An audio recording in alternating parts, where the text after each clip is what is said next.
maanta dagaal baanu qaadanay ka qaadateen asoo gasheen baanu idin la qaadanay beesha habar jeclana amarkaasay maanta qabtaa dagaalka dhulbahanta qaatay iyo wixii fara ku xaadha waliba dagaalku dhulbahanta ma waxa ogtihiin oo aan ognahay in G20 ay dagaalka wado niman la yiraahdo maanta dagaal baa bilowdeen dagaalku waa fasaxan yahay dagaalka habar jeclo wuu fasaxan yahay waxba iska celinaysaan waa dagaalamaysaan waa naftii xoolihiina difaacaysaan maalkiina difaacaysaan dhulkiina difaacaysaan cirdigiina difaacaysaan sharaftiina difaacaysaan shirkan jaraa'id aan ma ku qabanayo maanta degmada Ceelaf Weyn oo aanu joogno hawl nabadeed wuxuu ku saabsan yahay dagaalka ka soconaya gobolka Sool siiba degmada ama magaalada Boqorkayn dagaal baa 3 cisho imika ma 3 kowsaday oo maalinta saddexaad maraya oo ka soconaya magaalada Boqorkayn dagaalkaas uu ku saabsan yahay cida aan la hadlaayo ee aan hadalka u jeedinayana waxa weeye waa beesha dhulbahante iyo cidii kula jirta ay ka tala qaataan oo ay ka mid yihiin beesha daarood oo dhan dagaal baa ka dhacay la soo galay oo badheedh ah oo dad halka iska jooga oo magaaladoodii degan oo maato iyo caruur iyo dad halka degaan iskaaba la soo galay iyadoo nabadi jirto cagta la mariyay magaalada la gubay waa la bililqaystay tiifiyada laga sii daayay iyadoo gubanaysa tiifiyada laga sii daayay iyadoo dadkii la qabatay tiifiyada laga sii daayay iyadoo la bililqaysanayo waxaan leeyahay arintaasu waa arin aad cawaaqib xumo u keeni doonta garaadada dhulbahante in badan bay anaga nala hadleen beesha habar jecel khaas ahaan ula hadleen waxay ka hadleen inaan isku soo duulino dhulka reerahu dagaalka aynaan ka dhigin dagaal beeleed waanu ka hadalay ilaa waqtigii magaalada la saxano dagaalku ka soconayay inaan beesha habar jecel dagaalka ku jirin baanu ka hadalay run bay ahayd kuma aanu jirin shakhsi ahaan habar jecel ma jirin ciidan habar jecel aanu goonu qaadnay kuma jirin abaabul habar jecel kuma jirin dagaal aanu ka dambeynay oo habar jecel kuma jirin hadii dagaalkaasu uu soo dhamaado xagga la saxanood ka soo dhamaadayna wax badan bay garaadada dhulbahante ka hadleen oo waxay yiraahdeen hadii dhulkiina lagaga soo duulo ma rabno dagaal nabadgelyaanu rabnaa hadiina la kaga soo duulo jawaab adag oo kulul baanu siin doonaa dawladda Soomaaliland baanu xitaa ay ka dhigeen ina anagu aanu celino oo dhulka dawladka ah waxaan ka mid ahay salaadiinta deegaanka iyagu canaanto ee la yiraahdo dagaalka hortaagantiin waa run waxaan ahaa ragga dagaalka hortaagan waxaan ahaa ragga yaan dagaalkeenan beela laga dhigin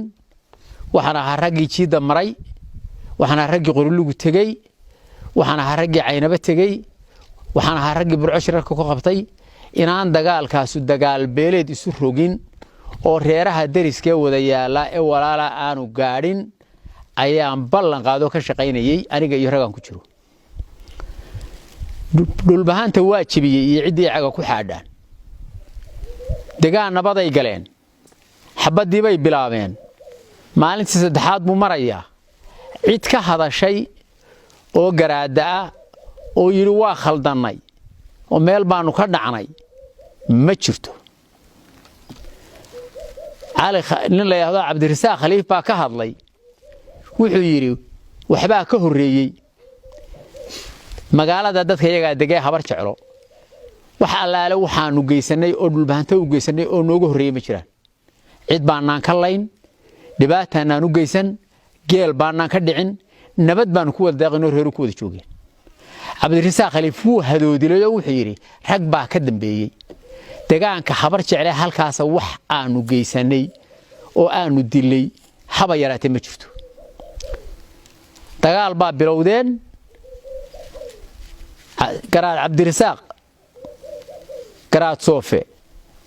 hadalkiisii ugu dambeeyay haddaan tix raaco wuxuu yidhi haddaad duulimaad habar jecloy gashaan waa ka shalaayi doontaan nabad baanu haynaa nabaddii aanu haynay baanu la qaadanay aamus baanu kula qaadanay shaqo aanu shaqaynaanu kula qaadanay maanta dagaal baa bilowdeen dagaalku waa fasaxan yahay dagaalka habar jecloy wuu fasaxan yahay waxbaa iska celinaysaan waa dagaalamaysaan waa naftiisa xoolihiina difaacaysaan maalkiina difaacaysaan dhulkiina difaacaysaan cirdigiina difaacaysaan sharaftiina difaacaysaan meel kasta oo ay joogto habar jeclo meel kasta oo ay joogto amar waxa ku qabtaan inaad dagaalantaan oo wax iska celisaan haddii laydin soo galay oo laydin dayn waayay oo afxuma horeysay oo maagidi horeysay oo intaba aanu ka dul qaadanay oo intaba aanu jeclayn in nabad lagu noolaado oo la waayay beeshii dhulbahante iyo huwanta nimanka la yiraahdo tolkooda ee daarood oo dhan oo isugu yimi way hayn waayeen guushii way hayn waayeen nabadii way hayn waayeen wada noolaanshihii way hayn waayeen wada joogii hanjabaad baanu ka joogi weynay technical tusiyanu ka joogi weynay wax walba waa u dul qaadanay waa dayn weydeen